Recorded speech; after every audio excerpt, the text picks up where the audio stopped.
नमस्कार, the legal Indian के इस एपिसोड में आप सारे लोगों का फिर से स्वागत है। दोस्तों, आज के इस एपिसोड में हम कुछ नया सीखेंगे। Law students, young advocates, lawyers बहुत कुछ नया सीख सकते हैं इस छोटे से एपिसोड में।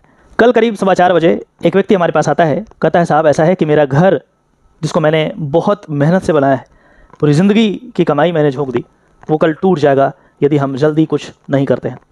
मैंने पूछा उनसे कि क्या बात है। उन्होंने कहा कि अभी 3 बजे के आसपास मुझे MCD के द्वारा नोटिस दिया गया है और जिसमें एक्शन फॉर डिमोलिशन आज की डेट जो 26 तारीख है वो बताया जा रहा है। यदि हम इसको नहीं स्टे कराते हैं तो मेरा घर टूट जाएगा। ये 4 बजे के आसपास, कल 4 बजे मतलब कोर्ट का टाइम है बंद होने का। लगभग सारे कोर्ट उसी समय थोड़ा बहुत प्लस माइनस में बंद हो जाते हैं। अब उस समय आप क्या करोगे?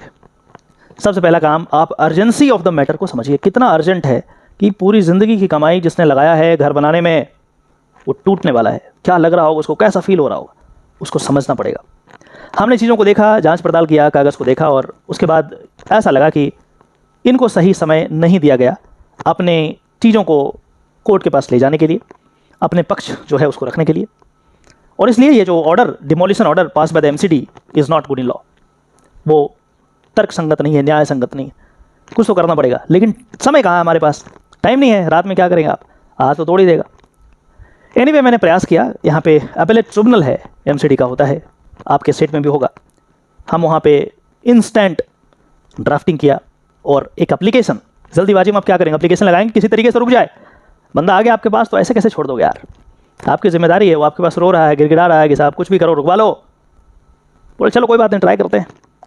वहाँ गया, वहाँ पे कहा जी ऐसा नहीं होगा, ये तो पूरा अपील आपको फाइल करना होगा। अपील के लिए ज़रूरी है एक डिमोलिशन ऑर्डर मिले आपको, और डिमोलिशन ऑर्डर अभी जस्ट मिला है और इतने कम समय में अपील बना करके फाइल करना और स्टे कराना, इट्स ऑलमोस्ट इम्पॉसिबल, बड़ा मुश्किल है।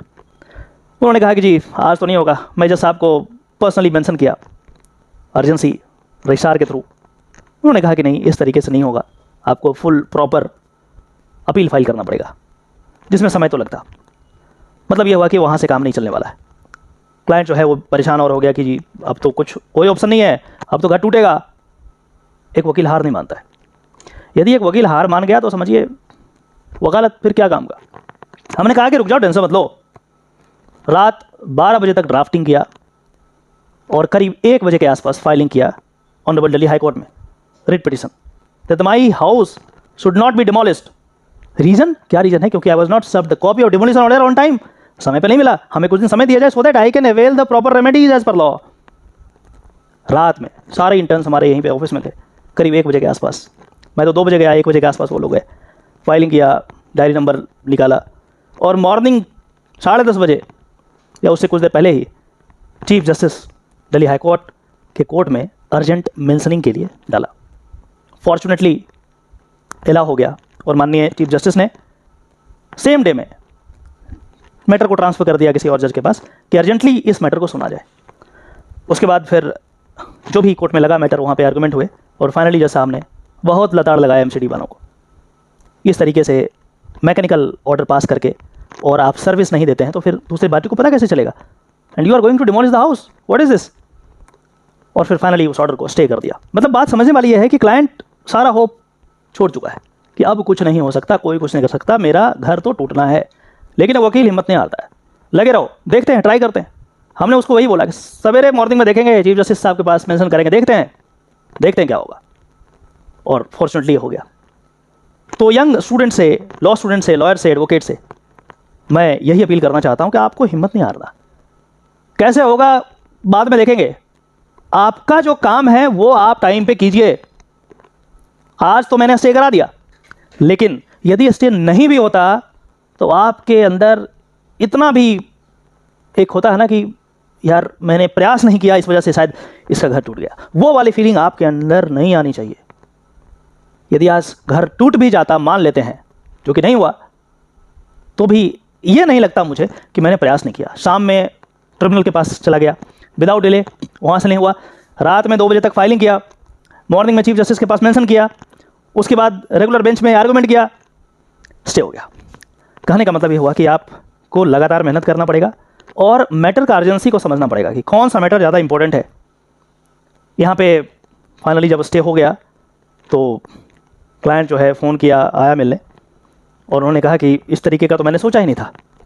कोई बात नहीं, हमारा काम है मेहनत करना, आप अप्रिशिएट करें ना करें उससे हमें फ़र्क नहीं पड़ता है। हमें खुद को जवाब देना पड़ता है कि क्या आपने सही समय पे काम किया। तो यंग लॉ स्टूडेंट्स, आप इस बात का ध्यान रखें, बिना समय वेस्ट किए आपको जो भी प्रॉपर रेमेडी है उसको अवेल करना चाहिए, चाहे जैसे हो, जहाँ से हो, high court, supreme court, tribunal, इधर उधर जहाँ जाना है जाओ। और मैं कई बार अपने वीडियो में लगातार कहता हूँ कि एक कंप्लीट लॉयर का मतलब ये हुआ कि आपके पास एबिलिटी होनी चाहिए एपियर होने का, from the lowest court to the highest court of the land. तब आप एक परफेक्ट लॉयर धीरे धीरे बनेंगे। अदरवाइज आप किसी पे डिपेंडेंट होंगे कि जी मैं तो डिस्ट्रिक्ट कोर्ट में ही करता हूँ, अरे वकील साहब हाई कोर्ट वाले फ़ोन लगा दिया जी कर लेना। अरे उनको क्या पता अर्जेंसी कितना है, उनको क्या पता अर्जेंसी कितना है। बोला ठीक है कल भेज दीजिएगा, करवा देंगे, टाइम लगेगा, रात में 2 बजे बैठ के करना पड़ेगा आपको। दूसरा जो चीज़ आपको सीखना चाहिए वो ये है कि जब अब मैटर अर्जेंट हो तो कभी मैंने इससे पैसे नहीं मांगा, पैसे अपने आप इतना दे जाएगा जितना आप सोच भी नहीं सकते। अर्जेंसी को समझिए, उसको ये फील होना चाहिए कि जब कोई नहीं था मेरे पास, सारा तंत्र राजतंत्र उसके अगेंस्ट था, तो एक बंदा खड़ा था मेरे साथ, मेरा एडवोकेट। उसको ये चीज़ फील होना चाहिए, अंदर से होना चाहिए। पैसे का छोड़िए, अभी कुछ दिन पहले ऐसा ही हुआ, किसी बेल मैटर में किसी का डेथ हो गया था, इंट्री मेल मैंने कराया, मैंने पैसे मांगा ही नहीं, जिक्र ही नहीं किया। क्यों? क्योंकि उसकी मदर की डेथ हो गई थी। अब जिसके घर में जिसकी माँ मरी है उससे पैसा मांगोगे, कोई बात नहीं, पैसा अपने आप दे देगा। और जितना आप सोचेंगे उससे ज़्यादा पैसा वो लेकर के आया, बिना बोले कि वकील साहब मैं उस समय बिजी था, भूल गया, मम्मी की डेथ हुई थी, पैसा ले लो। पैसा लिस्ट प्रायोरिटी होना चाहिए, काम इंपॉर्टेंट है, यही आपको रिकॉग्निशन दिलाएगा। आप समझिए इस बात को, यही क्लाइंट 10 जगह आपके बारे में बताएगा कि अरे यार मेरे एडवोकेट साहब तो नहीं टूटने दिए थे। मेहनत, पैसा अपने आप दे जाएगा, कोई दिक्कत नहीं है। तो इस छोटे से वीडियो में आपको मैं समझाने का प्रयास किया हूँ कि मेहनत कीजिए और आपके पास ये एबिलिटी होनी चाहिए कि आप किसी भी कोर्ट में आप अपियर होकर आर्गूमेंट कर सकते हैं। आपके पास एक टीम भी होनी चाहिए। कल 1, 1:30 बजे, 2 बजे के आसपास मेरे सारे इंटर्न मेरे साथ थे। मैं बोल रहा हूँ घर चले जाओ यार, क्या कर रहे हो यहाँ पे? नहीं सर फाइल करके जाएंगे, कोई बात नहीं। ये जज्बा होना चाहिए आपको, लिटिगेशन में मज़ा आना चाहिए, तभी होगा। अदरवाइज बर्डन लोग है ना कि बर्डन है यार, मतलब काम के लिए काम कर लेते हैं, मज़ा नहीं आएगा उसमें। तो इस तरीके से आगे भी मैं सिखाता रहूँगा। आशा करते हैं कि इस वीडियो के माध्यम से ज़रूर आपने कुछ सीखा होगा। यदि ऐसा है तो पहले की तरह इस वीडियो को वर्ल्डली शेयर करें, लॉ स्टूडेंट्स के साथ, यंग लॉयर के साथ, एडवोकेट के साथ। कोई भी समस्या हो आप कमेंट कर सकते हैं, जहाँ तक हो पाएगा, जैसा हो पाएगा हेल्प करने का प्रयास करेंगे। चलिए फिर से मिलते हैं किसी और टॉपिक में, तब तक के लिए ध्यान रखिए, नमस्कार।